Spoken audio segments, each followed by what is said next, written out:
ladies and gentlemen, boys and girls, children of all ages, your Phoenix Suns dominate the Bucks tonight. Win by a score of 131 to 107 in a NBA Finals rematch. One of the most highly anticipated games of the season, Matthew. Probably the most highly anticipated game that we've had since the Golden State Warriors on Christmas, right? Yeah, it definitely was. And this game lived up to a lot of hype. I mean, it started out great. It was the finals atmosphere. It was what we were waiting for. And then the Suns just took control towards the end. So, I mean, we wanted to see a good game. I'm feeling great after the blowout. But, what's better? A blowout win, just knowing that you had the victory, or else, a good game towards the end like we got in the finals. No, I mean, this game gave us all emotions, right? I mean, there was a flashback to the finals when it came to kind of the foul disparity and the physicality that one team was seemingly allowed to play with. There was the closeness and the back and forth throughout the game as there was a total of 18 different lead changes, and 9 times this game was tied. And then there was the 2022 version of the Phoenix Suns that punch you in the face in the third quarter and then knock you out in the fourth quarter. So we saw and experienced a great NBA game for the first half and Phoenix Suns basketball, winning basketball, 45-10 basketball in the second half, and ultimately Phoenix wins. And I think that given everything that happened today with the trade deadline, given the way that this team played against the Milwaukee Bucks, this is a great day for Phoenix Suns fans, and we should thoroughly enjoy this. Oh yeah. This might be a 2-hour pod, but during the game, I mean, you got everything you want. You got Paul dropping Drew on that nice little crossover. Then you got Ayton broke his Giannis. ankles. Yeah. Yes. And you got Mikal making great content with that, whatever the hell he was doing after that one play where Cameron Johnson threw him the sick pass for the end one, and Mikal's just saying something. I forget what he said, but he's just crazy. He's been more goofy lately ever since he went to the Sixers game like the Philadelphia game, last game. He was more into it, more emotional, and you saw more of that tonight. I think what Mikal Bridges said, if I remember correctly, it was he's mad. He mad. Yeah. So, I mean, it literally came to the point where, although if you are listening to the podcast, it will sound the same. If you're watching the podcast, you'll see the Warden earned himself a new drop. The Warden. That quick. That quick, man. That quick. I'm on it, man. It was that good. It was that good, and it was that great to see the Phoenix Suns beat the Milwaukee Bucks. So plenty to talk about relative to that game, what we saw, what Monty Williams did, what the advantage of actually having some length does for this team. Plenty to talk about on this edition of the Suns Jam Session podcast. We've got trades to talk about. We've got everything that happened today. We're going to try our best to cram this into an hour for you. If it goes a little bit over, we're sorry. But again, there's so much to talk about. But this is not only a great day for Phoenix Suns fans, but a great day for the Suns Jam Session podcast. And thank you for tuning in, because you tuned into a good one here. So if you're watching live on Facebook, YouTube, or Twitter, please hit the thumbs up button. Please subscribe, and please hit the bell notification, which will let you know when we go live. And that is after every Phoenix Suns game. You can become an Elite Jamster by hitting the join button on YouTube or following the link in the description. You can donate in the super chat because Matthew's very poor. We need to get him some tickets to go to see the Phoenix Suns game at some time. And if you donate even more, then maybe I get a go too. So Matthew's really poor. Someone help Matthew pay his water bill. Yeah, please. If you're listening to the podcast, please subscribe, rate, review. And if you're on Apple Podcasts, give us a 5-star review, and we'll read it right here on the podcast. So much to talk about, so I want to drop the drop, if you will. But Matthew, I gotta see, are you sticking with water, or are you popping up something nice and cold tonight? Today is Suns Day. Been a beautiful day, so I'm gonna end it with a Lagunitas IPA. I like it. Let's found this underneath my fridge, nice and warm. Nice. Well, I got another one of them num juices, another a hazy IPA from Very here popular. in California. So let's pop them, and let's talk about this beautiful day for Phoenix Suns fans, baby.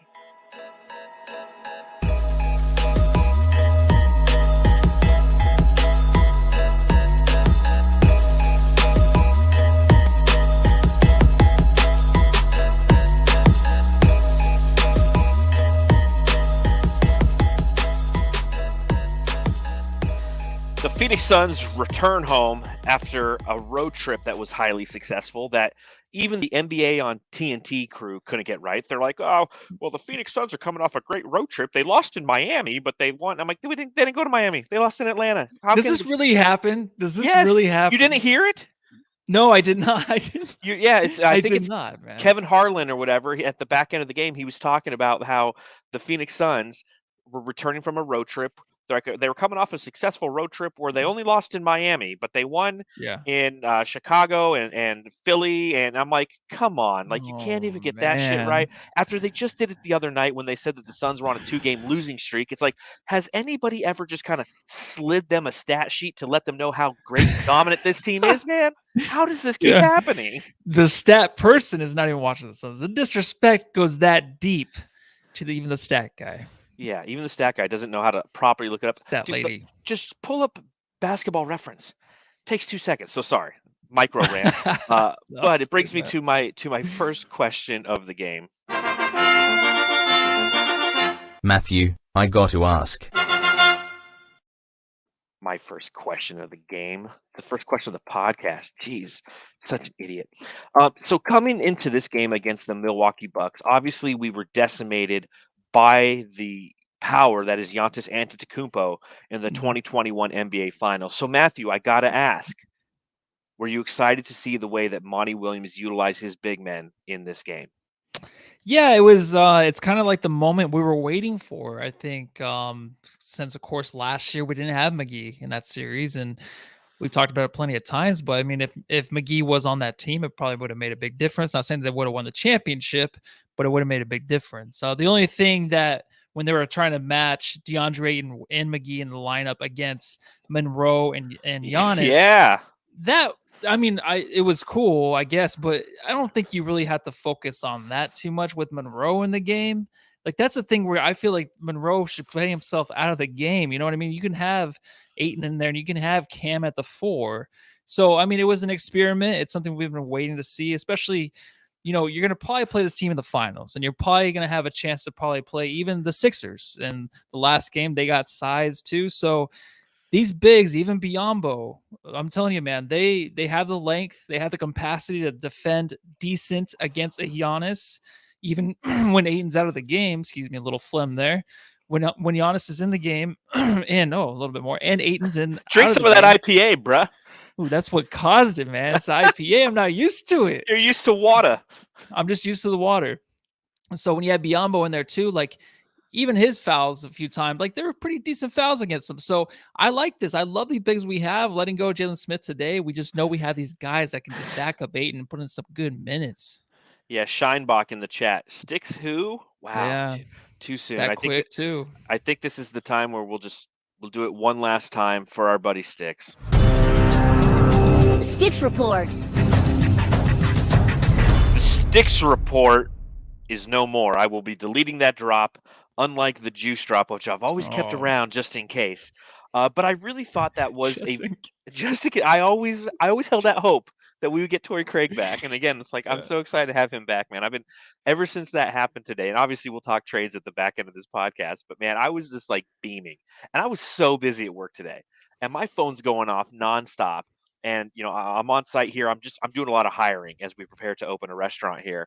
And like the manager I'm working with, he's like, man, you're getting a lot, your phone keeps going off. Like, are you getting a lot of good candidates calling you back? I'm like, no, man, it's the trade deadline day, dude. Like I got my Woj bombs on. I got my Shams bombs on. Yeah. I'm like, I got to hop into the bar real quick and record a podcast because we just got Torrey Craig back, you know, and he's a Sixers fan. So it was fun because I actually was talking with him when we cool. Sixers the other day. So he's from Philly. So, but anyways, coming back to kind of my original question for you and talking about the bigs, you know, it was really weird to see the DA and McGee minutes, right? Something you and I have talked about a little bit in the past, playing DA at the 4, using JaVale McGee at the 5. But even though it was Greg Monroe and it was Giannis Antetokounmpo, I think it was valuable for Monty Williams, and we've seen him do this in the big games, right? We saw him play an unbelievably small lineup against the Warriors. He put out an unbelievably big lineup against the Bucks tonight. and it displays the versatility that this lineup has, and it allows him to get a little bit of footage to see how some things can operate if and when we play these teams in the playoffs. So having Greg Monroe, old man Greg Monroe, the guy who we got out of the Eric Who knew? Bledsoe trade, I didn't even know he was on the team. Did you? I didn't know he was back with the Bucks. It's so crazy how just everything comes back around to where he's on the Bucks and then Bledsoe's still looking for a team or whatever. But I honestly think that it's funny to see him in there and how ineffective he is really just against the Suns. That's what was kind of weird for me to how they're trying to match it. But it's a good point you brought up for tape, for film. That way they can watch it and see like what works, what doesn't work. So I didn't think of that. And Brendan Clean, who hosts the Locked On Suns podcast, was live tweeting throughout the game. And one thing that he did in the first quarter, he said JaVale's defensive possessions on Giannis. Bucks turnover, a Middleton pull up three out of a pick and roll with Giannis, and then there was a foul, and Giannis, free throws 1 for 2. And that's what, so it was kind of cool to see how are the Suns trying to defend Giannis, because when you have the bigs that the Phoenix Suns have now, when you have depth behind Deandre Ayton, one, you can switch Deandre Ayton off to play the 4. In this case, it's Bobby Portis, and you have JaVale McGee go ahead and take Giannis, or you have the depth to continually be physical with him. And trust me, the Suns were throwing fouls at him all night long, because then you have Bismack Biyombo come in, and I think he ended with 4 or 5 fouls as well. But you made Giannis have to try to earn everything.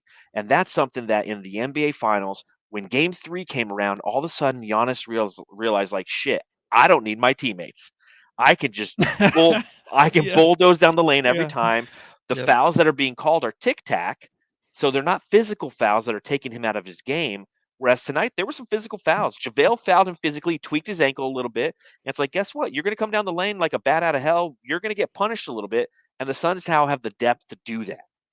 Yeah, and it's just the size. The worst part last year when they would have to rest, there wasn't the size, there wasn't the defender, and no one's as good as Ayton, of course, defensively against Giannis or even an Embiid.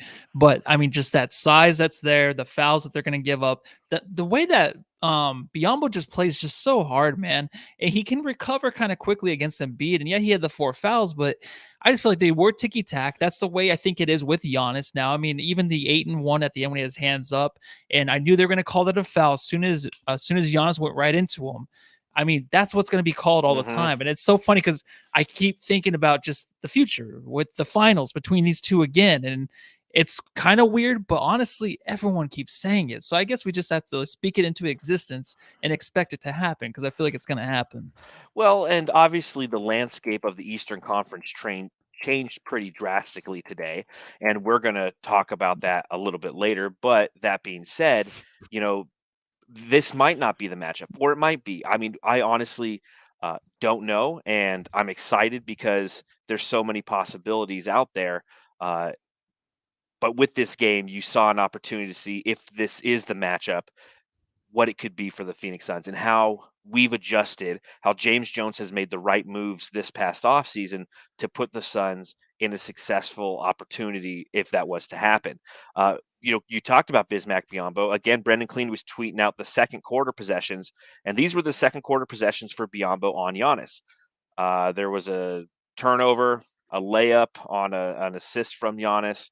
A Pat Connaughton missed 3, a Giannis missed 2, a Giannis stripped by CP, I'm sorry, and then Giannis and 1, and he missed the free throw. So even Bismack Biyombo was playing him physical. And I mean, you don't really think of Bismack Biyombo playing physical, but he was out there, and he had Cam Johnson playing the 4.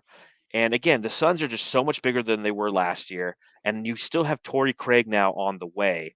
And again, the key to success, in my opinion, is you have to wear down Giannis. Physically, you have to push him off his spots. You have to throw some fouls at him. He's going to end up shooting a ton of free throws. I mean, you look at tonight, in typical Giannis fashion, 14 free throws. He went 8 for 14. Did you notice how the crowd was counting at the beginning, and they kind of stopped that? Yeah, you kind of got to stop that, because he beat us in the finals when we were throwing that out there. So that's one thing that I don't ever want to relive again, is that counting down. Even when I was at the game, we were at the game, I'm like, this is not working, dude. It's not working. And that's the reason they won the finals, because he made his free throws, right? So Absolutely. I don't want to ever bring that back, and hopefully it stops there. Hopefully next game we play them it would be in the finals, right? Because we only play them one more time, right, in Milwaukee, and if we see them again here, it would be in the finals. Yeah, exactly. So one more time in Milwaukee, as you mentioned. But yeah, the counting stuff, let it go. Didn't work last year. Let it Don't think go. let it go. Let it go. I think it's time to let it go. And kudos to the team, or I'm sorry, the fans. They did just that. They're like, you know what? We're just gonna go ahead and let this go because it's not working for us. Obviously, it was a weird start to the game. It felt like the Bucks were being allowed to play physical and the Suns weren't. You had Booker and Ayton both had 2 fouls in the first quarter. What were your thoughts? Because obviously all over Suns Twitter, and it felt like it was kind of being refereed a weird way. Did you feel that at all, or do you even give a shit? You know what? It does suck because it's a good talking point. You want to hear my response, and really is I don't give a crap at all about the whole fouls and stuff, because I really don't, just because I feel like the Suns have gotten to a point to where they can seek out the fouls. I mean, you have the Chris Paul, Devin Booker's doing it too. Of course, you don't have the guys inside to really draw the fouls, trying to get the and ones, unless it's like Mikal Bridges. I feel like Mikal Bridges or Cam Johnson are the only ones trying to go into the paint, trying to draw the fouls at times, and it's very minimal. It doesn't happen a lot. So the foul thing, though, I kind of just moved on from, because it doesn't bother me like a lot of people. It doesn't. And that's the one thing. Every time this is broadcasted on TNT or ESPN, these games, it's always just, the fouls or, the broadcast itself and how bad it sucks and how bad they don't know the Suns. So I don't really, I'm sorry, the whole ref thing, I'm sure so says Jay out there, is very upset because I really cannot care less about the officiating at times. At times it can be pretty nasty. But when the Suns have a lead, when they're in the game, I just let it go, man. Yeah, you make like Frozen and let it go. So I think that my only issue with the refereeing tonight was how it affected Devin Booker. Devin Booker was definitely emotional in this game and was allowing the referees to get in his feelings a little bit. We saw that with the technical foul, which occurred on the third foul by Devin Booker, which was an offensive foul. He did his typical, when it's time to hand the referee the ball and it's the referee who called the foul on him, he throws it across the court to give it to another referee. It's a Devin Booker's way of saying fuck you. And they called it, we thought initially it was going to be a delay game. It was a technical foul on him.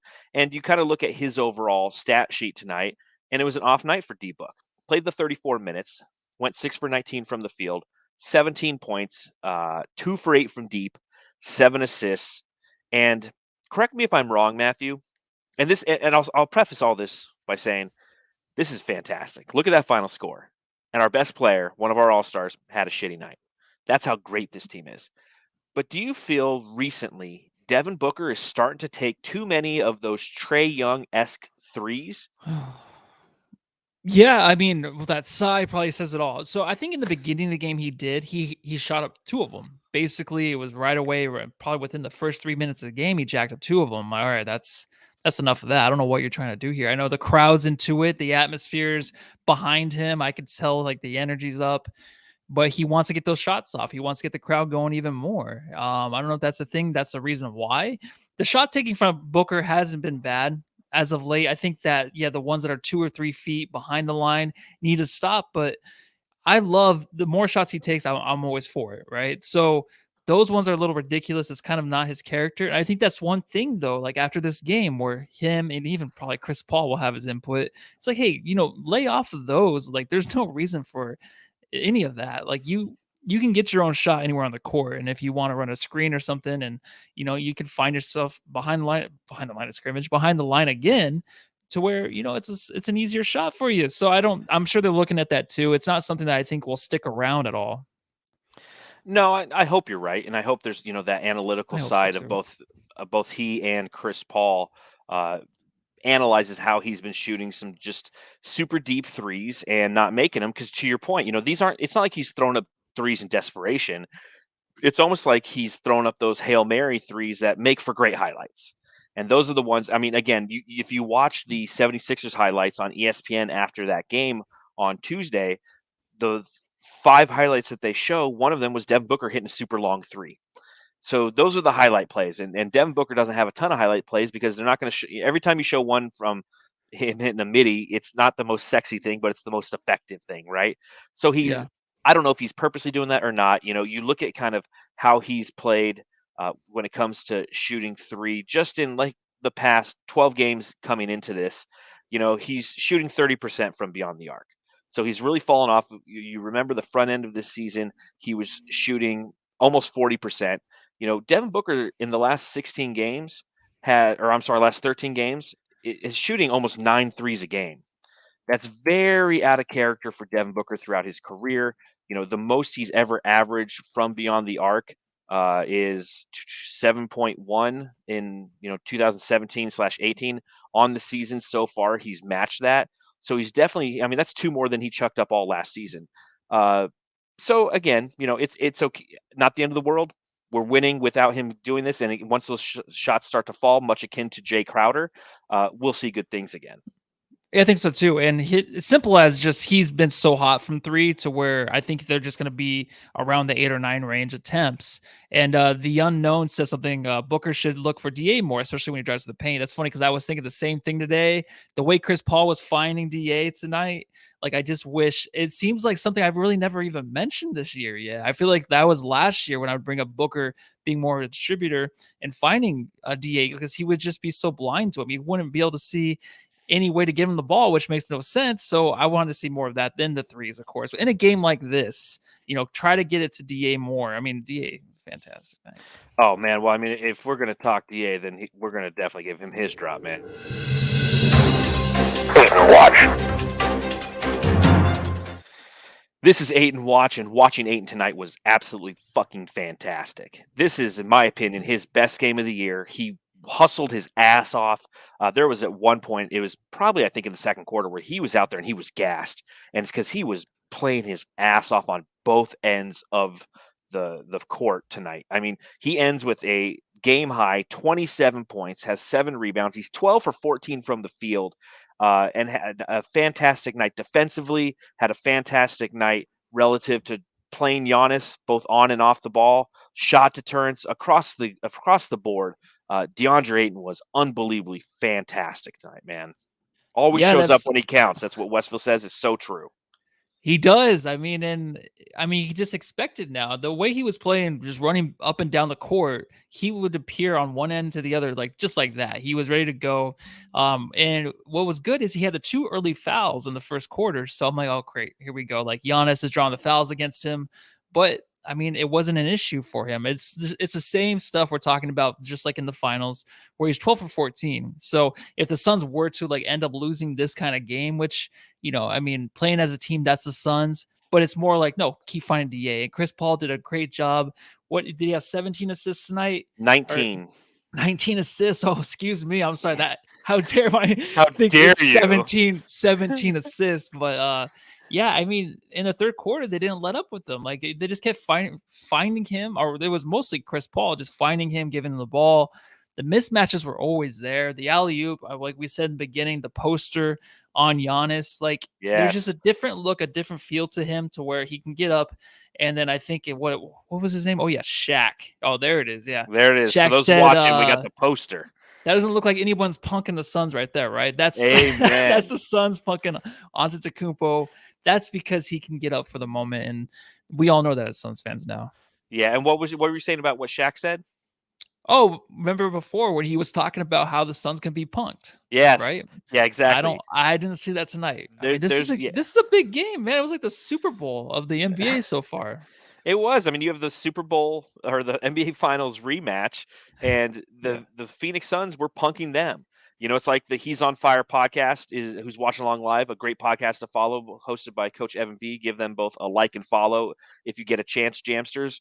We appreciate it. Good friend of the show. He says, pay that man everything. Yes. This is why as we navigate this season, and you get the white noise, if you will, of, well, Bismack Biyombo and Jalen Smith and JaVale McGee, they're playing great in this system. It doesn't all work unless DA comes through in the playoffs, and that's what he does. And on the biggest stage, as to your point, he's dunking all over Giannis, which in my opinion was a foul. If you go back and you watch that play, If that was Giannis on DA, they would have called a foul. Yes. You know, Hand that's to the the face. hand to the face, hand to the face. Yeah. You know, so it should have been an and one as well. But it was just seeing him play the way that he did, and knowing that Giannis ended this game with 18 points, 5 for 14 from the field, and of those 18 points, 8 came at the free throw line. The Phoenix Suns and DA were pushing him off of his spots, not allowing him to do the things that he wanted to do. And he still does his freaky things, man. There's no doubt about it. Giannis is a hard player to hate, but you know what I did hate? I hate it when he need DA in the balls, man. You leave DA's dick alone. God damn it. DA's dong, you leave it alone. Yeah, DA's ding dong got ding donged. Man. Yeah. I mean, I think that's the first time it's happened to DA. So welcome to the NBA, dude. You've been nutted. So Jay Crowder talked a little bit about him, but I did want to bring up the fact that, you see a lot of people talking about how his 3-point shooting hasn't been there since he's come back from his wrist injury. Tonight, he went 2 for 9 from deep, 3 from 11 overall from the field, did have 8 rebounds, did have 10 points. And if you look at all of his games leading up to this, since he's come back, he was 1 for 5 from deep, then he was 2 for 6, 3 for 10, 3 for 7, over 5 in his last one. But I'll tell you this, cold or not, I fucking love Jay Crowder. The presence that he gives this team, the way that he can get under the skin. I mean, he was the one tonight who was making Bobby Portis's eyes pop out of his head. Yes. Right? He does those little things. Every personality on this team contributes to the whole, and the whole tonight is 131 points. It's all those little things. And I think that Jay Crowder, again, we talked about a little bit on the last pod, how we don't give him his flowers. I'm giving his flowers right now. All right. Well, I loved your tweet because right before I saw that, I put in my notes, starting the game 1 for 8 from 3. Starting the game one. And I still love him. I know. You started the game 1 for 8 from 3 because I just never know what's going to happen. If that was Landry Shamet, I would kill him. I know. It's like, and plus, like, there's still more of the game, so he's going to hit another big 3. So I don't know, man. I love everything he does, and what I love too is I also love Deandre Ayton. We just talked about him, but I like how Crowder kind of got underneath his skin, Portis, excuse me. And then Ayton just finished it off. Ayton talking a little shit, and then they got the technical. So they played well together there, man. That's team getting under your skin. There it is, fuckery, if you will. So Bees is in the chat, and he's like, listen, I need a Warden drop right now, Voida. Hit it. All right, man. You got it. Another Warden drop. The Warden.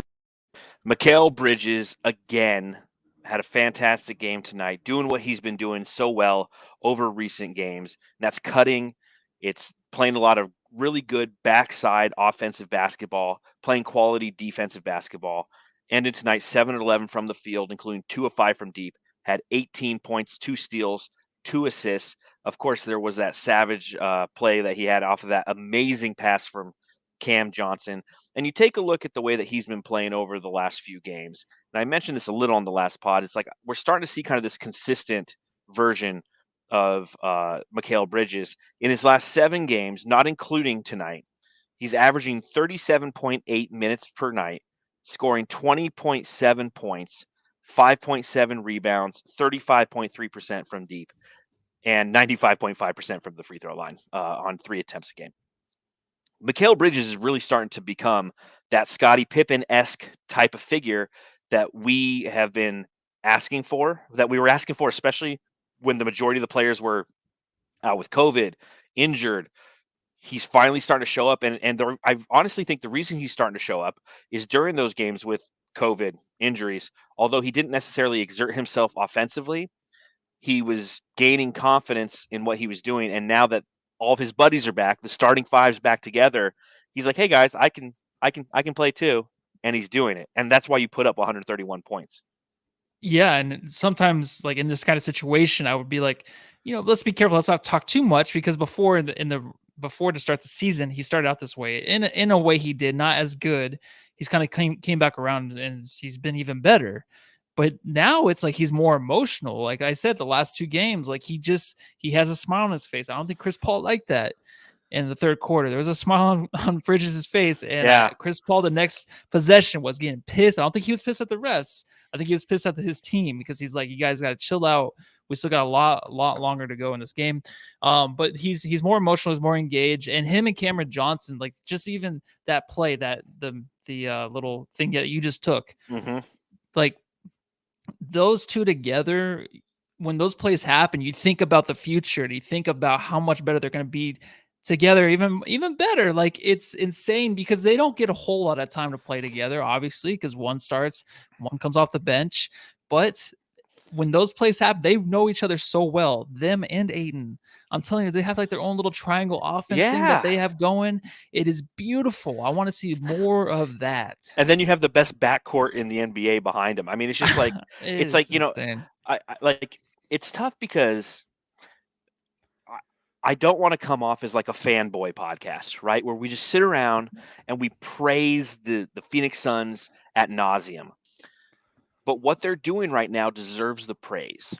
And Lord knows when they've sucked, and we've done this podcast when they've sucked, and we've talked about how bad they've sucked. We've earned these moments as podcasters, am I right? Yes. That's all I want to do. I know, right? I've been waiting for this. And what I think about when I see those kind of plays, where DA gets a rebound, it gets kicked around, and Cam Johnson gets the ball, and he dishes it to a cutting Mikal, and he gets an and one. I think homegrown. I think of all the drafts and all the times you and I have sat and had conversations about the wrong pick, the Josh Jacksons, the Alex Len's, and that period of Phoenix Suns basketball, and how in James Jones we've trusted and how he has delivered time and time again. And we'll talk about it momentarily when we talk about Torrey Craig coming back. We all loved Jalen Smith for what he could have been. We were all questioning the draft pick right off the bat. Now, the guy that we all wanted him to pick, Tyrese Halliburton, he's not with his team anymore. Jalen Smith's not with his team anymore. It's all a moot point. And what we got back in return is Torrey Craig, who's a fantastic veteran, who's been a member of this team before. It's kind of like Frank Kaminsky. We let him go, and he came back, and he helped. So, again, I don't want it to sound too fanboy, but I think these are important moments. And, it's like Chris Paul said on the Old Man and the Three podcast with JJ Redick, who, by the way, liked my tweet today. Did you see that? Oh yeah, I did. You a picture of that. You sent me a picture. I was so excited. Invite him to dinner. Yeah. I feel like he's gonna come to dinner soon. Doesn't he feel like that close to his organization? Where like he's a fanboy. If anybody's a fanboy, it's JJ Redick. Phoenix Suns, amen, man. He'll be over for dinner with them. I bet you the next year he'll be over having dinner with us. I just don't. I feel it. Yeah, I honestly think that I'm gonna have a Super Bowl party on Sunday, which I don't know if you're coming yet. You're a maybe, but you should definitely come because JJ Redick might show up. I'm just saying. But yeah, I tweeted out this morning that this is one of my favorite days of the year. It always is. Trade deadline day is one of my favorite days of the year, and I go, that's because at JJ Redick, I'm a sicko. And then he liked my tweet, and I was just like, "Aw, thanks, JJ, bud." That's awesome. Thomas Dennett asks this question in the chat: Warden or Matrix? Choose. It's too early, right? Okay, good. I don't have to choose. I'll choose when I want. When I'm good and ready. But he's going up there. Like, see, like what really got me though is like as he's walking off the court, he's smiling, laughing, and he goes up to Campaign and he's saying something in his ear. And it's like the one thing that I love about Mikal Bridges more than I do Shawn Marion. And for those of you who don't know, Shawn Marion's my favorite Phoenix Sun of all time. I love versatile players who play defense, and he did everything. But it's the relationship that Mikal has with his teammates that gives him the edge over the Matrix. So again, you're right. It's too early, but because Shawn Marion really, in my opinion, helped change the course of this franchise with his versatility and the way that he played basketball. And he played much bigger than he is and much more physical than he is.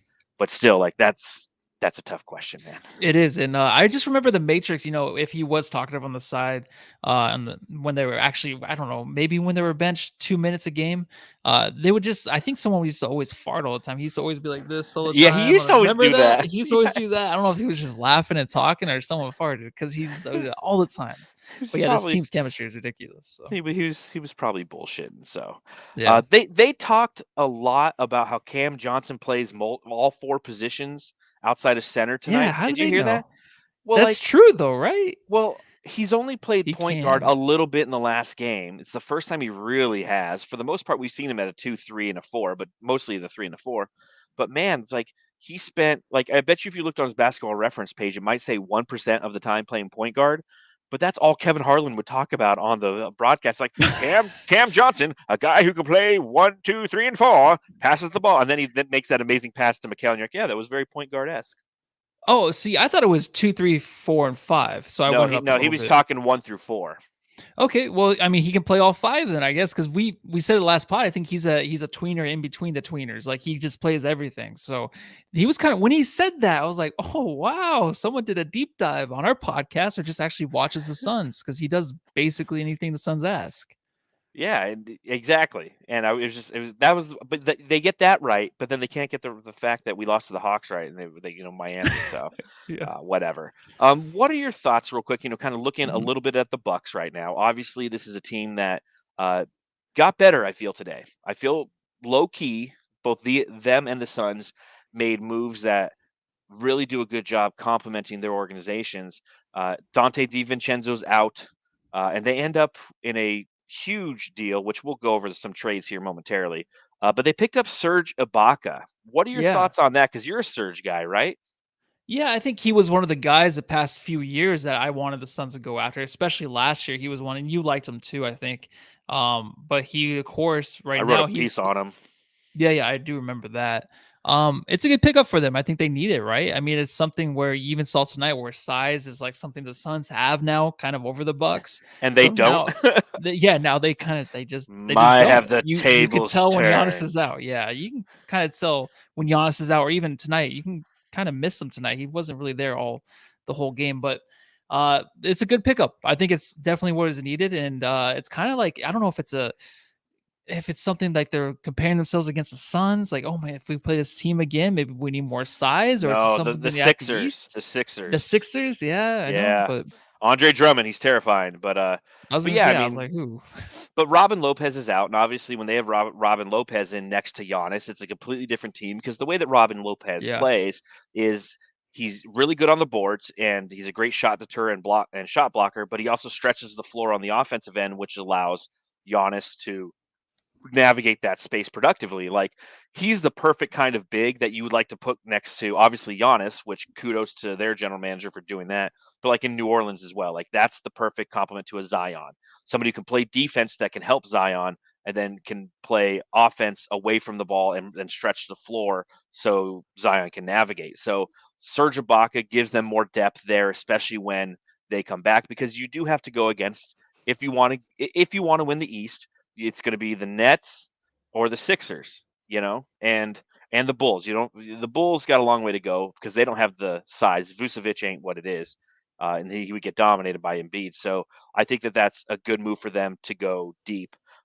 Seeing Grayson Allen get started today. Fuck that guy. Am I right? Yeah, I think so. Says Jay actually tweeted out something about. I think he hates him so much. Five hours before the game started, but he's like, he can. I don't know if I can repeat what he said without laughing. So something about just he can fuck himself out of Phoenix already. Something like that. Yeah. And Grayson Allen, he's a special dude. Pat Connaughton looked like he broke his hand tonight, fractured his fourth They always say like metacarpal. It's like just say finger, dude. Like I get it. But he was swiping at the ball, broke his finger. That obviously is a big hurt for that team because he's one of the people who stretches the floor and is one of their shooters. So obviously hope that he gets better. But it's unfortunate to see that. And that's what happens. And that's one of my fears almost in this game is we saw it against the Warriors. When the Suns played the Warriors, that game was so intense. I feel like I forget who it was, but somebody got injured in that game for the Suns because they're playing at such a high level of basketball. Tonight was high level basketball for the first like 3 quarters. It really was. And it was really intense. And, again, you just, whenever though you play these types of games, you just hope that you come out the other side with a full squad intact. Am I right? Yeah, you do. And also towards the end of the game, you saw how they almost blew it against the Bulls where it was a close game. You can see how they kept their starters in the game a little bit longer just to make sure they had that lead because honestly, I mean, Alfred Payton had that one good game. Then now it's looking like, we have the Holiday guy coming over, and then Aaron Holiday. Aaron Holiday. He can't get here soon enough. Like that's what Espo said on Twitter, because it's just like you just can't have him in these kind of games. You got to have him because Chris Paul needs the rest, but also he just can't perform in a way to where he can, contain a lead like Cameron Payne. So as soon as we get him, maybe he can help out a little bit there, but hopefully Cameron Payne comes back quicker because we need the rest. We need to make sure that we can have Cameron Payne come in with 5 minutes left in the game or 4 minutes left when we have the 22-point lead, that he can just hold it down, and that's what they're so scared about right now at the end of these games, or that's where I'm worried that they're going to get hurt. When the Bucks put in their bench and then the Suns still have their starters out there. True, it's like, true. That's when I'm like, you know what, this can get ugly. It can get ugly really quick. So hopefully they can figure that out soon. No, very, very good point. And to the Elfrid Payton point, it was really interesting tonight in the third quarter with the Suns up 14 points to see Hacka Bismack and then Hacka Payton. Yeah. That was an interesting strategy that Budenholzer went to. Why do you think he did that so early? Is that like a desperation move? Is it a psychological move? Like why would they do that? The only thing with the Payton thing that I thought, the reasoning behind that is because he's the only guard we have behind Chris Paul. So it's like, either we're going to foul him, he's going to miss these free throws, or else you got to bring in Chris Paul. You got to bring him back in or have someone else go out there. But he's the only guy to replace Chris Paul right now. So it made sense for that piece.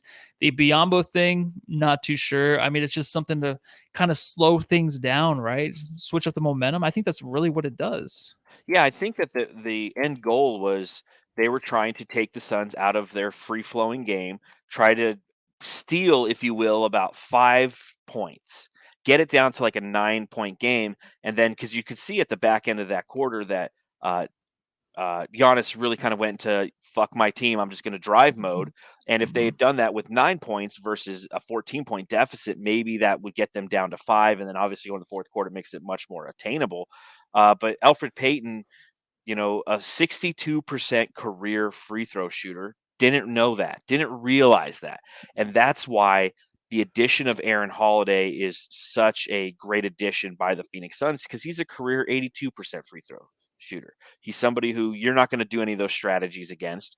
But it was interesting to see them pull that shit out in the third quarter. And that's when I knew we had this game won, because I knew right there we were in their head and they had to resort to some Greg Popovichian strategies. And when he used to do Hack-a-Shaq when we had Shaq on the Phoenix Suns, that's what you have to do to try to win this game.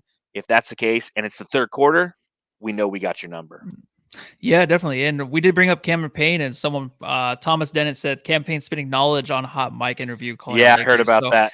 You did hear about that. Yes. So I just had to throw that out there because I thought it was pretty hilarious. Yeah, so for those of you who don't know, Cam Payne went into a Twitter space after the Lakers lost to Portland last night and was pretty much saying the Suns are the best in the East and something or other. It's like, dude, best in the world. I love you for doing that campaign, but shut the fuck up. Like, we haven't won shit yet. I don't think he knew it was recorded. I don't know if he knew he was like live, because after they were like telling him that, he's like, all right, never mind. It's like we got to get that dude back so he's focused on basketball. He's not going to Twitter spaces. Am I right? Yeah, you don't want to wake up those dudes. No, you don't want to wake up anyone. You don't want to. That might not fuel the Lakers. It might fuel somebody else. So and it's not a Suns way to go about things at all. It's not exactly. It's not the Suns way.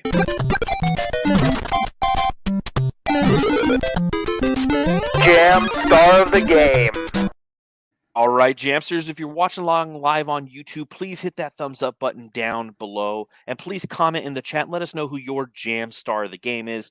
Matthew, I'll allow you to lead off on this one. In fact, you know what? I think I'm going to lead off on this one. The point guard. We haven't talked too much about Chris Paul tonight, but his way of navigating and slicing up the defense was on beautiful display tonight. 17 points, 5 for 11 from the field, 0 for 3 from deep, 7 for 7 from the free throw line, and 19 assists. A 17 and 19 for the point guard. Yes, Deandre Ayton had a great game. And anyone who's saying DA in the chat right now is correct. But I will give this one to the point guard, because I think that what he did to get this entire team engaged, again, that's how you end with 131 points against the defending world champions, is by having the guy who could slice and dice this team apart by a million cuts. I said it right this time, unlike last podcast. So I'm going with him. Who are you going with, Matthew? Yeah. Well, really quick on Chris Paul, just like he was combing everyone's leg hairs tonight, right, with the ball out there. I mean, Combing their leg hairs. he honestly, for me, my legs, I don't have any hair on my legs for some reason, so everyone thinks I shave my legs. But he was so beautiful tonight with those passes. But the best part was when he got upset, I think, at his team for like Mikal was smiling, looked like they were kind of just blowing it on defense, and he got back into them to make sure you got to focus because everything can get away from you that quick. So that was my favorite part. But I'm gonna go with DA tonight. It was just DA is the guy. Whenever they ask, they're like, "Who's the guy the Suns can get?" Again, same thing this year, or same thing as last year. Who's the guy that can put them that the Suns can maybe trade for, get in the buyout to help them? It's like none of that matters. DA is the guy that will take us to the finals and win it if he plays this way and he goes up another level. And he went up another level tonight. He looked way better than he did last year. Like not way better, but he went up another notch for sure. You're definitely seeing a more complete game from him. It's good to see his feet completely under him. We knew that over the past few games that he was in the process of doing that, and it kind of culminated tonight. Again, 27. It's funny because I was looking to see what his career high is. 33 points in a game in his rookie year against the Denver Nuggets. Remember that game? Mm-hmm. I do. You and I were sitting like fourth row center court for that game, and he had 24 and a quarter. Remember that? We were at that game. It was amazing. Right, this is the future of the franchise. Holy shit! Well, I don't think we were actually back in the Blue Moon Lounge. Yeah, well, we saw half of the court, and we went to the Blue Moon Lounge for free beers. But yeah, that was his career high. So he had 27 tonight, so he's 5 shy of it. But I was really hoping, like, I want a DA 40 burger so bad. Oh my God, I'm waiting for it. I know I'm starving. Thoughts? Brains? So obviously a ton to talk about around the NBA. That's typically when we do the Our Thoughts segment. Today being the trade deadline, the huge stories around the NBA. We'll talk about the big trades here momentarily. We did do a jam session short earlier today talking about the Torrey Craig trade back to the Valley of the Sun, as well as Aaron Holiday joining the team. But for those of you who missed that, our boy is back. Yes, the juice is back. What's up? And for anybody who's new to the podcast and you go, why whenever John and Matthew talk about Torrey, because you're going to see this drop a lot because Torrey Craig earns it.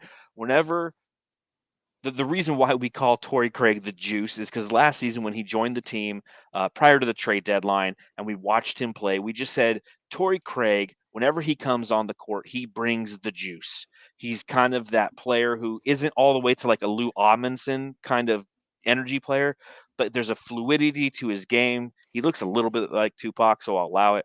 And that's kind of why we call him the juice. We're probably the only place you'll hear that, but it was so great today. It was so great today when it was announced and people were hitting us up at Suns Jam on Twitter and just hey, the juice is back. Like the Jamsters know the juice, and it was just like yes, our little Jamster following is a big fan of the juice, and it's great to have him back, man. Yeah, one of these days, Kevin Harlan will announce, Juice is in for Cameron Johnson. Cameron Johnson, the guy who plays 2 through 5 or 1 through 5. he'll call him the Juice, and we'll be like, wait, isn't that just a jam session kind of thing? Yeah, I mean, it's gonna spread, man, and to have him back, it's crazy. These things happen where right now as a Suns fan, where you want McGee, you want Juice to come back. It's going to happen. Like they know what the fans want. They give the people what they want.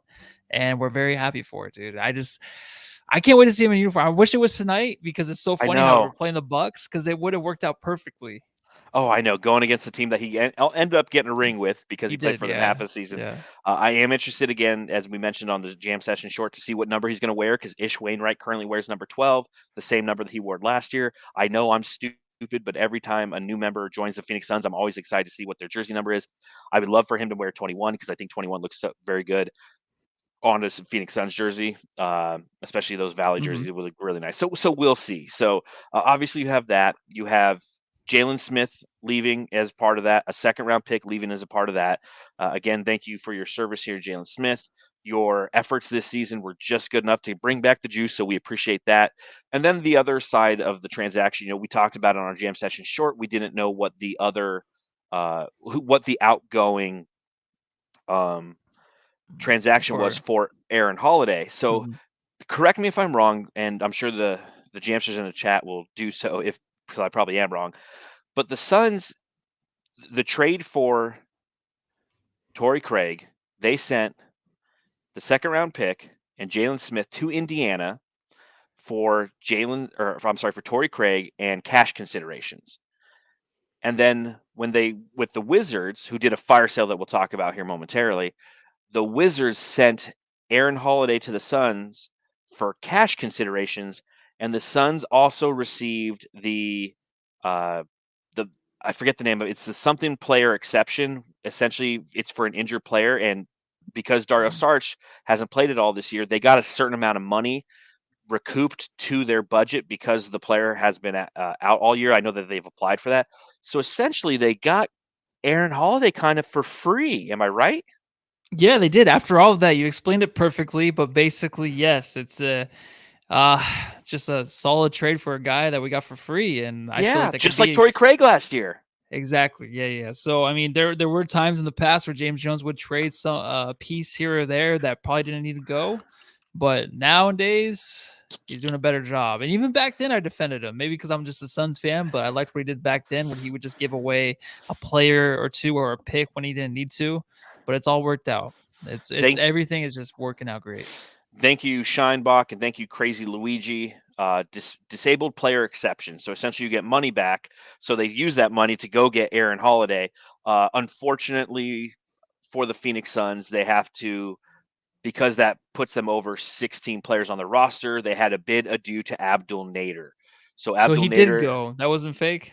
That wasn't fake news. Okay. No, that wasn't fake news. They waived him today because of that. So I'll say this for. Stints at the beginning of the season, I classified myself. I said, hey, I'm officially a Nader hater because I was not a fan of the way that he was playing. For those of you who watch this podcast for a long time, I was a big fan of Abdul Nader last year. I thought he was the only member of this team who attacked the basket and actually got the Suns to the free throw line. And I had a whole article called Play Like Nader on brightsideofthesun.com that I wrote because I thought that his energy is something that the rest of the Phoenix Suns should mimic and try to play like. So thank you, Dooley, for your service this year. It sucks to see you go, especially considering you're injured and we didn't get to have numerous more podcasts being pissed off about how he can't finish at the rim. He can't finish at the rim. He got there, but he couldn't finish. So, but yeah, Pyramid, as I hate Janston says, Pyramid Poppy is gone. And who even remembered he was still on the team? No one. But we'll remember these new guys. So again, bringing in Torrey Craig, bringing in Aaron Holiday. What you did, and I saw something on Facebook. Man, Suns Facebook. If you're watching on Suns Facebook, we love you. But the rest of Suns Facebook is like something is wrong in their head. There's definitely a few neurons that aren't firing correctly, if you know what I'm saying. Because somebody's like, "Oh, great trade, James Jones. Now who's going to be our backup 4/5?" It's like, are you fucking kidding me? What the Suns did today. I'm like, wait, who is it? yeah, it's our three centers. Like, we had three centers. We got Cameron Johnson. Now we got Torrey Craig, who adds versatility to the 3 and 4 and can play small ball 5. Cameron Johnson can play everything, apparently, according to Kevin Harlan. And now you add more guard depth behind your point guard position. Now, granted, if you think about your point guard position, now goes Chris Paul, Cam Payne. Now it's going to be Aaron Holiday and then Elfrid Payton. So I'm actually kind of surprised that Elfrid Payton was not the one who was waived, and I think the only reason he wasn't waived is because we needed him tonight because we still have points. We needed him to play tonight. Depth. Yeah, exactly. I think that's the one thing too. So he'll probably be the guy that just doesn't get any more minutes the rest of the year. So Cameron Payne, though, I mean, maybe they got the Aaron Holiday thing after Cameron Payne let loose all those comments on the Lakers. They probably want to hide him now, right, for a little bit longer because other things he said. Who knows? Well, yeah. When you go talking shit on Lakers. It's like, okay, we got your replacement. It's like, okay. No, but again, this allows Cam Payne to take as much time as he needs. And a great point by some of the Jamsters. Wainright made Nader unnecessary, which is crazy to say, but it's true. He played a lot more physical. And again, I think he knew his role a little bit better because Nader, when he did play, obviously he's been injured for a long, long time. But when he did play, he was, I said this earlier in the year, he's like Kelly Oubre, but he couldn't finish. Because you throw him the ball and he's like, I got to run to the rim. I got to do something. Like he saw it's his chance to put up a shot when that's not always the role. And I saw there was a great play tonight. Ish Wainright got the ball, pump fake to three, realized that the defender was closing on, but like, you know what, I'm going to pass out of this. Dooley would have shot that or driven. So it's a wasted possession there. So Ish Wainright knows his role more, I think, than Abdel Nader does. Yeah, and honestly, Wainwright, seriously, he's been a guy where before he would stick out. Now he's really just blending himself into the offense. It's not even like a really, really good thing. It's just he's finding his way within the offense. I mean, he had the steal tonight where he just held back, he kept his balance, grabbed the ball, and started a fast break. But he's not doing too much out there, and like he's blending into where you don't notice him in a good way. And I love that because that's what a lot of these guys do with the Suns when they come in here. Like they stick out like a sore thumb sometimes. You're like, whatever, like a Shamet or a Nader. But Nader and Shamet, like they took too long. They weren't able to adjust at all. They stick out way too much. But Wainwright figured it out. He figured it out so quick. So that you have to give him props for that for sure. Absolutely. And again, that's the key to success on this team is know your role, jabroni. And sometimes Nader didn't know his role. So again, enough about the Suns trade. Matthew, we're at the 55 mark. You ready to talk about some trades? Yeah. All right. So looking at some trades, I'm going to start with one that happened a little bit late yesterday. Tomas Satoransky goes to the Spurs via Portland. He was traded from the Bulls, I think, or the Pelicans. The day before. He goes. This is a 3-team deal where the Jazz get Nickeil Alexander-Walker, who was just traded from the Pelicans, Juancho Herman Gomez from San Antonio. The Blazers get Joe Ingles. That's the big name. Injured Joe Ingles, out for the rest of the year, I believe. Blew out his knee, but he's going to the Blazers. Elijah Hughes goes to the Blazers. A pick goes to the Blazers. And the Spurs got Tomas Satoransky and a second-round pick. Any thoughts on that trade outside of the fact that Tomas Satoransky is like the perfect Spur and it sucks because Joe Ingles is out for the year? No, you know what? The only thing is Joe Ingles, I feel like is going to turn into the new Rubio, where I feel like he's going to be traded around a lot to like younger teams and stuff and kind of help out that way and move on year to year to year. That's it, really. That's what I got from it. So I can definitely see that. He's a veteran. He's an international player. And yeah, that's a good point. The Magic land Bol and PJ Dozier from the Celtics. So PJ Dozier and Bol via Boston go to the Magic, and the Celtics got a 2023 second-round pick. And there's cash considerations and a future second-round pick in that one, so no big one. I forgot, was PJ Dozier? I don't remember him being on Boston. Yeah, I don't remember that either, man. Okay, so no big one there. Here's one that will echo with Suns fans. The Raptors trade Goran Dragic. Did I say it's Dragic, right? I always get that name wrong. I know. I'm sorry. I fucked it up for fucking a decade. But the Spurs get Goran Dragic, who's most likely going to be a buyout candidate. Sounds like they traded him to buy him out, and they traded Thad Young to the Raptors as well as Drew Eubanks, and a couple picks were involved on each side. Okay. Your thoughts on this trade? Those are my thoughts. Yeah, but Thad Young, it's funny how much, our whole season revolved around this guy, right? Yes, and now he's literally from the off season. Yeah, but now he's going to the Raptors. Like, who knows how that's going to help anything there? But he was just a dude that we kind of wanted. I mean, it was something, and this is why I'm so glad the trade deadline is done with. So we can that's stop what I was talking about trades. Amen. And we can stop looking at these players and thinking about.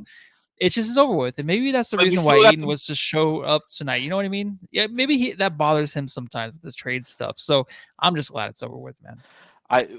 Until we still have all the buyout conversations we have to have, right? We do, but that's fun though. That's yes. I think that's more fun. Yes, but again, Goran Dragic, Thad Young, two players who have definitely been targets of Suns trades and Suns Twitter talk, and especially Thad Young forever. Ultimately, it is Thad Young going to the Raptors. And again, I think it was after we played the Spurs that I completely fell out of love with him because I realized his versatility did not exist. And obviously, Torrey Craig is much better than that. The Suns deal for Aaron Holiday. That's for cash considerations. I already talked about the Suns trades. All right, here's an interesting one. Ish Smith and Vernon Carey go to the Wizards. And the Hornets get Montrezl Harrell. Yeah. What do you think of that one? Because I absolutely love that for the Hornets. I've mentioned this before. The Hornets are one of those teams that outside of the Suns universe I pay attention to.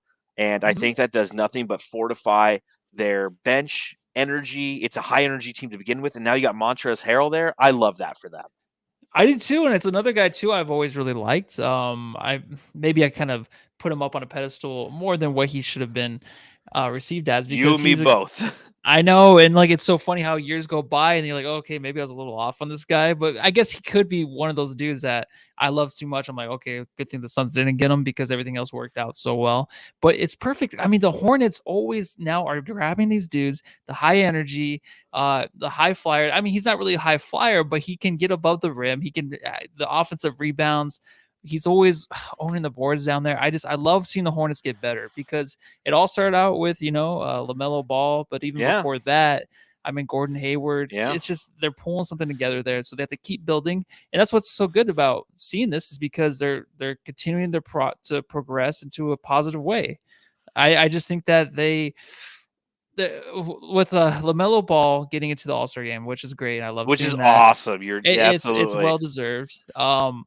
I like that this team has a chance to really kind of just dip their toes in the water this year in the playoffs, and then get better after that. And they're an Eastern Conference team, so I feel like I can talk this way about them, because they've always been my horny Hornets, and I've always loved them. I was just about to say, man, the thing about the horny Hornets is they always grab players that I love. They got Kelly Oubre, who I love. They got Montrezl Harrell now, who I love. I'm a big fan of who Miles Bridges is becoming. I'm a huge fan. You and I were both a huge fan of LaMelo Ball coming out of the draft. Their colors are fire. They're owned by Jordan. So good on them. I think that was a good transaction for them. I hate Ganston in the chat says, can we pick up Goran, or does he still hate the Suns? So Goran Dragic, again, the rumor is he will be bought out, and they've named different teams as members or as organizations who'd be interested, to include like the Clippers, the Warriors, and some other contending teams. What do you think about Goran? Because this will be the topic of conversation now until the buyout market. I think it's 2 or 3 weeks until the buyout market kind of officially goes live. But what are your thoughts on Goran Dragic joining the Suns again? You know what? I never really thought about him coming back to Phoenix at all. I mean, a lot of people are talking about it, but it's nothing where I pictured him being back on the Suns. I just mentioned it before. A lot of these guys, you can just look at and be like, you know what? He might be a Sun. Juice coming back makes sense. Goran to me does not. I think that even like an Eric Gordon, that guy, that's something that maybe we can pick up in the buyout if he gets bought out. That's a guy that I think they could focus on. But I never thought Goran Dragic would be a good fit back here in Phoenix. No, I'm in the same boat. Now, it's like, I don't know if necessarily he hates the Suns, but I just don't think that this team is designed for him to be successful. I think that he's a little too ball dominant. He's a little too old. And yeah, maybe you do have, and this is something that we'll definitely navigate and go through over the next couple of weeks, but I just don't see it. I think Aaron Holiday they were going to make a play for a guard. And if a buyout candidate does happen, if Eric Gordon becomes a buyout candidate, then we have a very different conversation there. Looking at other trades, the big 4-team trade was between the Bucks, the Clippers, the Kings, and the Pistons. Some notable names in that, as we mentioned, Serge Ibaka is going to be a member of the Milwaukee Bucks. The Clippers got Rodney Hood and Semi Ojeleye. The Kings got Dante DiVincenzo, Trey Lyles. Josh Jackson is now a member of the Sacramento Kings. Matthew, thoughts? Wow. I mean, no thoughts, but dude, I love it. It just reminds me. I just think about the draft. I just think about how the Kings picked right before the Suns, right? They got now they got Fox, and they got Fox Jackson. And I wanted both of them. Oh, maybe we could trade up and get both these guys, right? But now they're in paradise over there with the Kings. And I actually watched them last night. I think it was last night. Sabonis's homecoming. Oh, I didn't see that. That's down the street from me, man. I'm not too far from the Kings Arena. I want to go see a game. They look no defense. They're playing Minnesota. Of course. No defense at all. So it was a fun game to watch. Yeah, and Fox, the one thing you always hear about him, he can't finish games. He can't lead his team to a victory. That's exactly what he did last night. So Blaze Megatron, Kingsiest player. Kingsiest play ever. Uniform. Yeah, Josh Jackson would look good in a Kings uniform. And the last part of this 4-team trade was the Pistons received Marvin Bagley III. Yeah. So Marvin Bagley is on the move. He's with Detroit. Thoughts on that? It's where everyone goes to rebuild their career, right? I always feel like there's always those big guys. It's like, oh, maybe just like Josh Jackson. Yeah, maybe these guys can go over there and just start something over there. Spend a few seasons over there, maybe get your max contract or something after that. Who knows, dude? Because that's the way I feel like the Pistons are right now. It'll be interesting. I mean, so it's funny when all these trades were going on. It was right at lunchtime. It's noon Pacific time. It was 1 o'clock Arizona time. So I went on Twitter Spaces. I went to go get lunch at like Chipotle, and I went on Twitter Spaces just to hear people talking on the SB Nation one. And then I follow Lazarus Jackson, who's a beat writer for the Pistons. He came on the podcast when we got Yeah. Langston Galloway, and we had him on Mhm. the podcast about Langston Galloway at the beginning of last season. So I still follow him, and he was hosting a Twitter Space, and it was like, what was it called? Like Pistons therapy session. And they were Mhm. talking about the Pistons, and I went in there and I was listening because I like to hear the state of other franchises, and they were just like, "Dude, we got Marvin Bagley." It's like, oh, and they were just because in the eyes of Pistons fans, they have Jeremy Grant, and they wanted to dish Jeremy Grant and get some assets for him because they know they're at the bottom of the NBA. They need some more assets, and they were just like, instead of getting rid of Jeremy Grant, they got Marvin Bagley. I mean, they don't care that Yeah. they lost. They don't care that they lost Josh Jackson. They don't care that they lost Trey Lyles, and they don't care that they lost a pick, or 2 second-round picks. But the fact that they gave up all that and they only got Marvin Bagley, I think they were a little frustrated with. So, so there you go. Yeah, and we're talking about all these former Suns. Yeah, where's Marquise Chris at? God, where is he? He signed a deal He with was Dallas. He's with Dallas. Dallas. Was it They Dallas? actually, Because I just saw him the other night, so it must yeah, have been Dallas. yeah. So what they did with him is he signed a 10-day contract with Dallas, and they actually paid him, I think, like a 2-year deal or something, not for a ton of money, but he's Oh, in okay. Dallas with Luka Doncic, who scored 51 points. And my understanding is after the Suns game and how they whooped up on the Milwaukee Bucks, of course, the post game, and everybody's leading off with Luka and his 51 night. Like, go fucking figure, whatever, Luka. But we're about to get into a trade with his team because the Mavericks definitely made some moves today. Let's see if I can pull up one of those Mavericks trades. Let's talk Mavericks because we're on it right now. So the Mavericks send Kristaps Porzingis to the Wizards. They get Spencer Dinwiddie and Davis Bertans.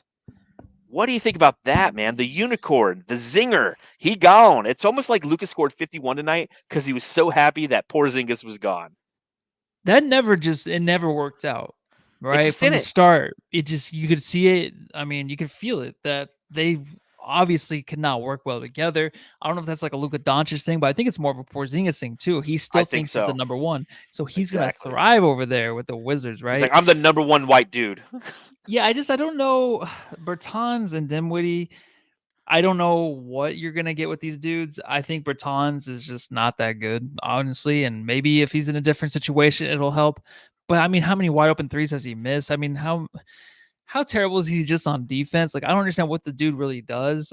Dinwiddie's a guy that the Suns were looking at in the past, maybe 2 years ago. Remember?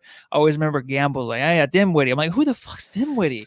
Oh, we might get him. Okay, maybe I like him because we'd even have Rubio back then. I'm like, sure, I'll take Dinwiddie. But now he's traded over to the Mavericks. Maybe it's a guy that could play next to Luka at the point guard position, even though Luka's a point guard. I don't know what they're doing over there, dude, but I just think they got worse, or maybe they didn't because Porzingis is not going to be buzzing around Luka anymore. You know what I mean? Like a little pesky fly that I feel like Luka treated him like that. I think what this was, in my opinion, and I got to look at the contracts because we know that Davis Bertans has a really shitty contract. I think it was what he does 4 or 5 years, 80 think million. Both combined are like 43. Okay, so and then I'd have to see how long Spencer Dinwiddie's contract is, but I almost feel like, to your point, Matthew, this is addition by subtraction. Kristaps Porzingis and Luka, as much as they tried, didn't work. And I don't know if Davis Bertans and Spencer Dinwiddie are the answer right now, but you took one asset, Kristaps Porzingis, and you split it into 2 assets. And you can take those 2 assets at the end of the season and then do something with those assets to do something to ultimately put the right pieces around Luka. I think that's what the Mavericks are thinking, because with Kristaps Porzingis and Luka, you have so much money tied up in those first 2 players. You know that Jalen Brunson's going to be an asset who I believe is coming up on a contract. He's the same year as Bridges, so he probably received an extension this past year. I didn't look it up. I could look it up, but I'm one too many IPAs in right now, so I'm not going to. But I think that's what the Mavericks are thinking. It's not a win right now trade. This is a win next year or the next year, because now that we have Luka locked up, we have to start thinking 3 years out, and we got to do that by taking the Kristaps Porzingis experiment, which did not work. They don't have a ton of draft picks, and they have to take their assets and try to spin those into other things. So I think that's why they ultimately went forward with this one. Yeah, me too. So understood, dude. Oh, is this the big one, huh? Coming up? No, I'm not there yet. I'm almost there. A couple little small ones. Daniel Tice is going back to the Celtics, which I can't wait. Bill Simmons is going to hate that shit. Oh, Ryan Russillo, he's the one that talks about Tice all the time. Yeah. I can't believe he's came back to the Celtics. I've really warmed up to the Ryan Russillo podcast, man. That's like one of my go-tos, man. It really is. Really good. I'd love to hang out with that dude. Yeah, like I just said, he's basically you. A bald white guy who sometimes talks a little too much. But Daniel Tice going back to the Celtics. The Rockets in the deal get Enes Freedom, who they waived right away, Bruno Fernando, and Dennis Schroeder. So Dennis Schroeder, the guy who's bet on himself for so much money, ultimately ends up in Houston. Like, good on you, man. You're going to get a great opportunity to score as many points as you want, because he's a free agent, a UFA at the end of the year. Go forth and make as much money as you can in free agency. We'll see what you're truly worth, I guess. Yeah, another guy that I wanted 3 or 4 years ago. Yeah, me too. Schroeder. I think want Schroeder. I think the only reason I was anti him is because in Atlanta I heard he was a bad locker room guy. The Celtics also received, so they got Daniel Tice, but they got Derek White from the Spurs, and I think that's a good savvy move for them. They gave up Josh Rett. Well, because you had Romeo Langford. Who's better, Romeo Langford or Derek White? Is that a real question? I have no idea. Derek White's the answer, in my opinion. Okay. But they also gave up Josh Richardson. Josh Richardson, who's had one good season, and for some reason, everybody's valued him way more than he ever need to. That guy's been passed around almost as much as Eric Bledsoe has. He has, And the Spurs also got some draft picks out of it, including a 2028 first-round pick swap, which is crazy to say out loud. 2028. And then the last trade I'd like to talk about this evening before we get out of here. The 76ers receive James Harden. The Nets get Seth Curry, Andre Drummond, Ben Simmons, and 2 first-round picks. So 5 assets for James Harden. So James Harden, the guy who cost the Nets essentially, I'm blanking. Jared Allen and Karis LeVert. Yeah. So they got rid of them to bring him in plus picks. Gets turned because he don't want to play there no more for Ben Simmons, Seth Curry, Andre Drummond, and 2 first-round picks. The trade of the day. Here's what's funny. Here's how I heard about this trade. I'm upstairs working all day. Our restaurant's on the second floor of this community, and I'm finally done doing my emails and everything. And I'm like, you know what? I'm going to plug my phone in. I'm going to charge it. I'm going to go downstairs and go to the bathroom real quick.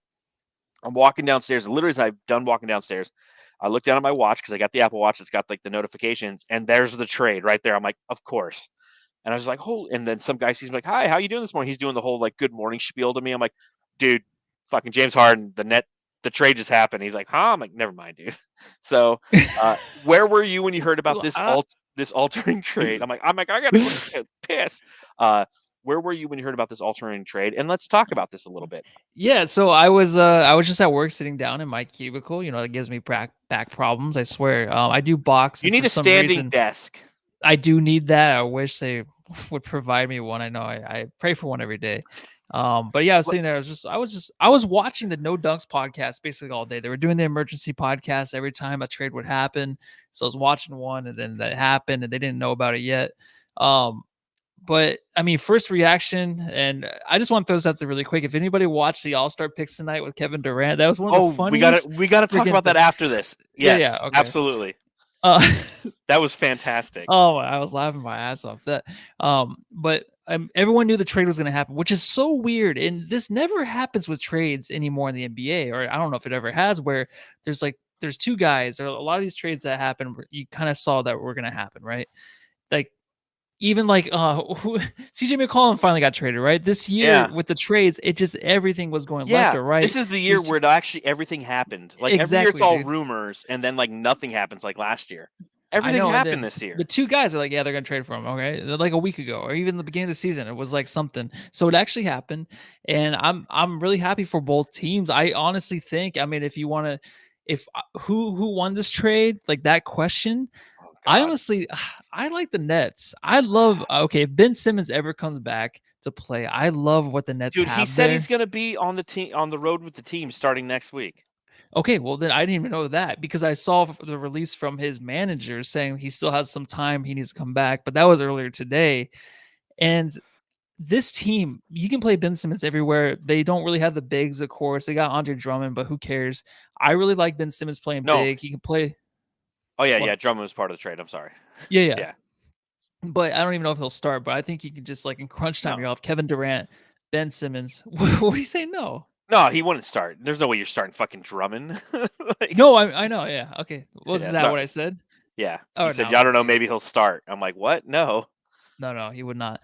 But crunch time situations, you have Kevin Durant, you have Ben Simmons, and then you have Seth Curry, and then you got Kyrie Irving. Kyrie Irving, if he's playing the mandate, of course, in Brooklyn or New York or whatever, might be lifted for the mass and all this stuff. Yep. So he might be playing full time. Just that team got so much better, I think, and it's overlooked. I think a lot of people are going the way of just saying the Sixers won, but the way Harden is, the way he got himself out of there, I mean, of course, he didn't want to carry the whole load there.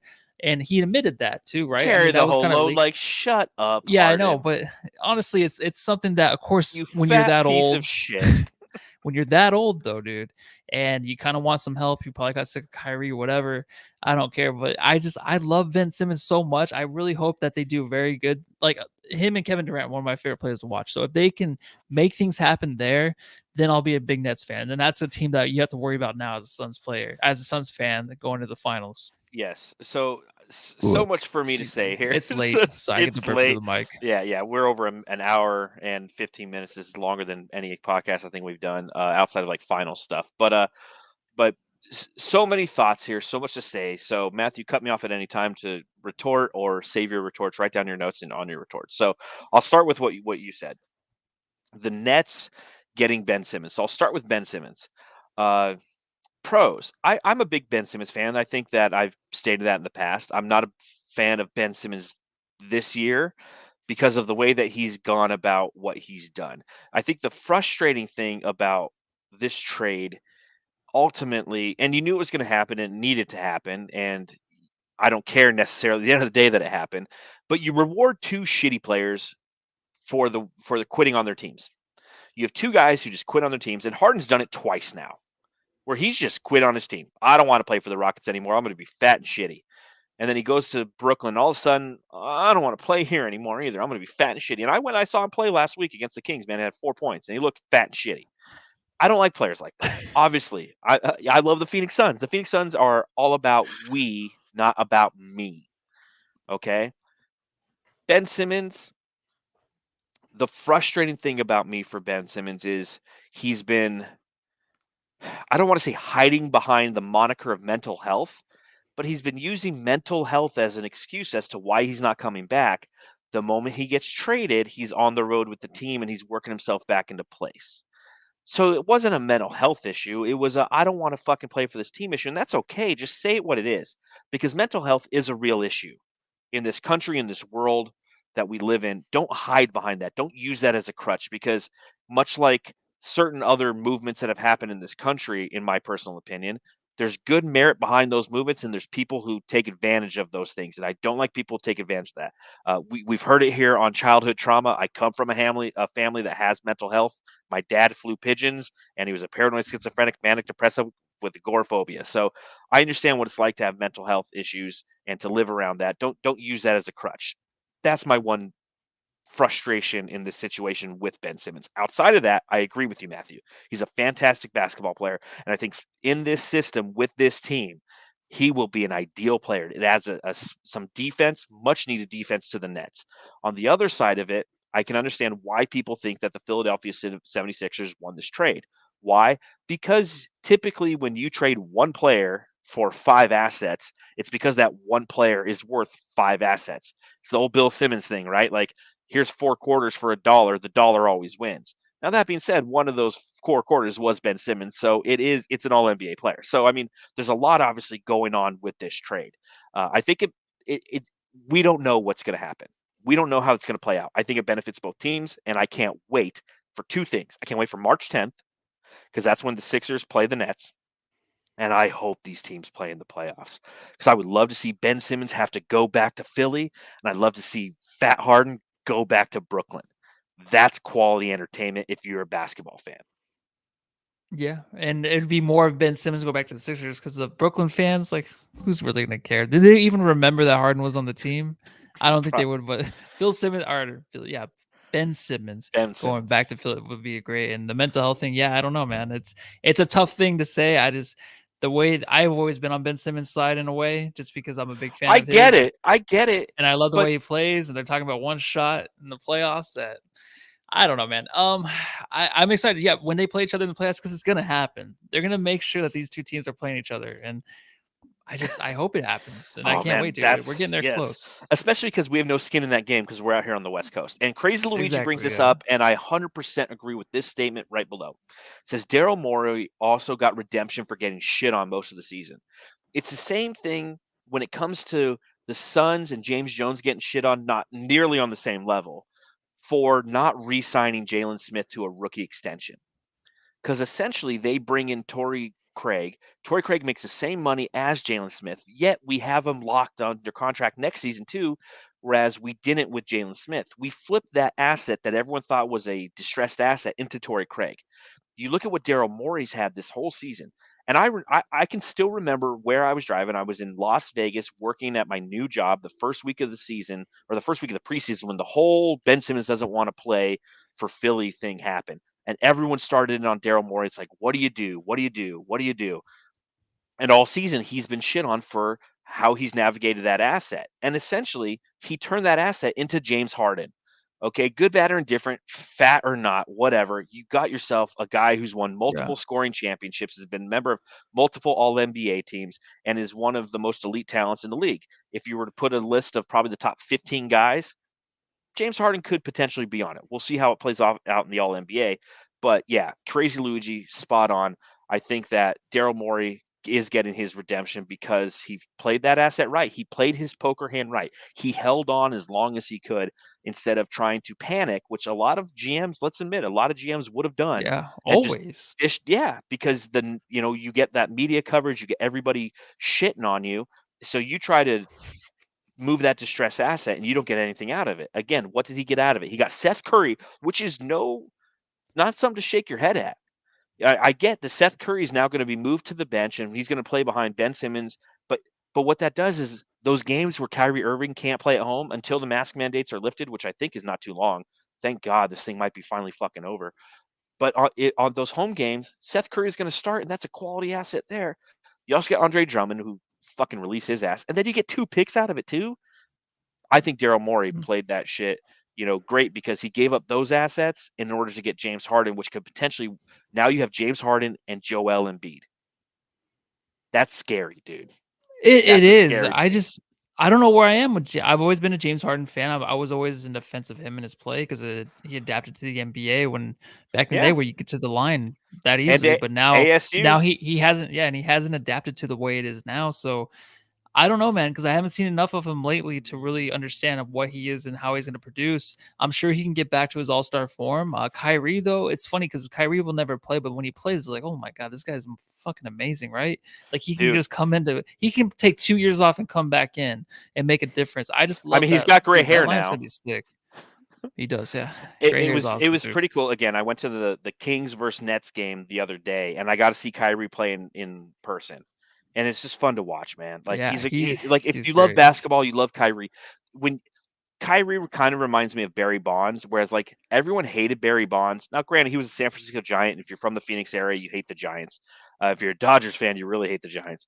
So everyone hated him because of the team he played for, but you always respected the shit out of him, and you were amazed at the talent that he had. Steroids or not, Barry Bonds was always a great player.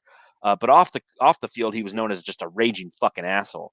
Well, Kyrie Irving, all the off the court stuff overshadows the talent that's on the court. And Kyrie Irving on the court is one of the most amazing ball handlers I've ever seen. And I've watched basketball for a long, long time. Yeah, and just really quick too, it's funny how we're Please. pointing out these players and Ben Simmons, James Harden. You can even before Joel Embiid actually turned on, the afterburners of where he can become a better player.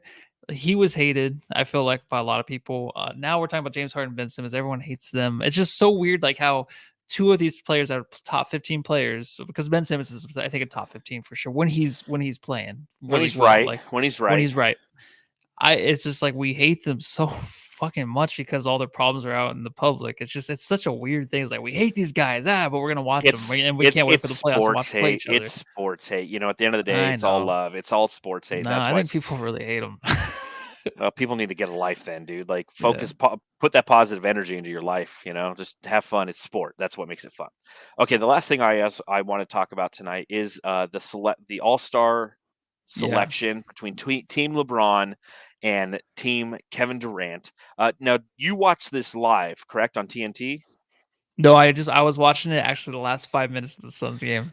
I had it on. Okay. So I caught part of it as it was going on, but I caught the best part. And obviously, I tuned in when literally Rudy Gobert and James Harden were the last two players left on the board.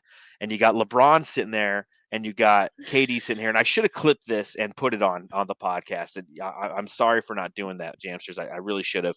But it was high comedy where Kevin Durant has to pick, and he's got to pick between Rudy Gobert and James Harden, the guy who literally just got traded from his team. And he sits there and he goes, "Yeah, I think I need some size. I need some size against Team LeBron." And I'm going to bring up the rosters here pretty quick, and you tell me if he needed size against Team LeBron. And he's like, "I'm going to take Rudy." And LeBron's kind of losing his shit. Everyone in the studio is losing his shit. Kenny's kind of like, "Yeah, no, that makes sense." And essentially, LeBron has to take James Harden. He goes, he says, "Well, he hasn't played. Is he healthy?" And Charles Barkley's like, he got traded. He's healthy now. And they are like, and listen, I'll say this. I may give LeBron a lot of shit on this podcast, and I know it. And part of that, and primarily the reason for that, maybe I'm being candid here because I'm having plenty of these num juices tonight. But that's because Jordan was my idol growing up, and LeBron, in my personal opinion, shouldn't be in the same conversation. So anytime I see anything LeBron does, I compare it to Jordan, and I'm instantly disgusted by him because he's not in the same world as Jordan. But that being said, he's really fun to watch on TNT with those guys. And I hope when his career's over, he joins the TNT crew, because LeBron would be quality television. Because tonight, during that, he was quality television, man. He was. Actually, I would rather see KD up there just say nothing and then try KD to would hold back and suck. smile.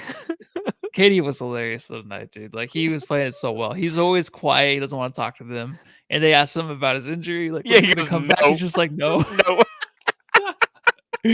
Dude, it was the best. It was great, man. Yeah, if you want to listen to teams, I'll say right up, LeBron dominated again. LeBron has the best team again, dude. So here are the teams. Matthew, how about you read off Team LeBron for the Jamsters, and I'll read off All right, Team Durant. LeBron is actually LeBron because Durant's not going to play on his team because he's injured, obviously. Yep. So LeBron, Giannis Antetokounmpo, Stephen Curry, DeMar DeRozan, Nikola Jokic, Jimmy Butler, Luka Doncic, Darius Garland, James Harden, Donovan Mitchell, Chris Paul, and Fred VanVleet. All right, so do me a favor. Okay, so the starters on that: Giannis, Steph Curry, DeMar DeRozan, Nikola Jokic. Read those last five names again. So Darius Garland, James Guard. One? No, yeah, starting with Garland. Yeah, name Garland, James Harden. Don't tell me what to do. James Harden, Donovan Mitchell, Chris Paul, Fred VanVleet. Guard. His whole fucking bench is guards. It's awesome, though. I love it, dude. No, that's why I'm going to read off Team Durant, and I think Team Durant will win. He's got starters: Joel Embiid, Ja Morant, Jason Tatum, Andrew Wiggins, and Trae Young. His players: LaMelo Ball, Devin Booker, Rudy Gobert, Zach LaVine, Chris Middleton, DeJounte Murray, Karl Anthony Towns. So that's what's funny, is when it came down to it, and he could probably use another guard on his roster, because you got LaMelo Ball, Devin Booker, Chris Middleton is a 3/4. Zach LaVine's a 3/4. DeJounte Murray is a 1/2. but he had Karl Anthony Towns. Like, Rudy Gobert should not be on his team, and it should be James Harden, and he went with Rudy Gobert. You know what I'm I saying? know it is crazy, yeah. But then also when you have like Giannis and you have Nikola Jokic, Yeah, but and Giannis ain't even a center. He's a 4.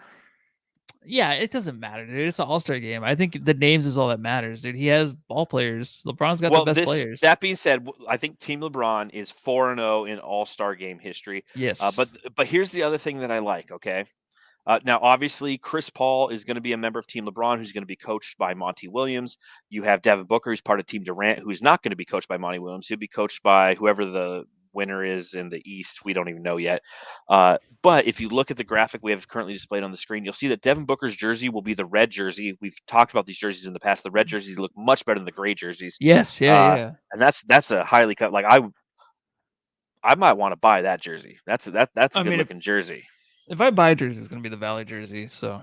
Okay. You don't have a Valley jersey?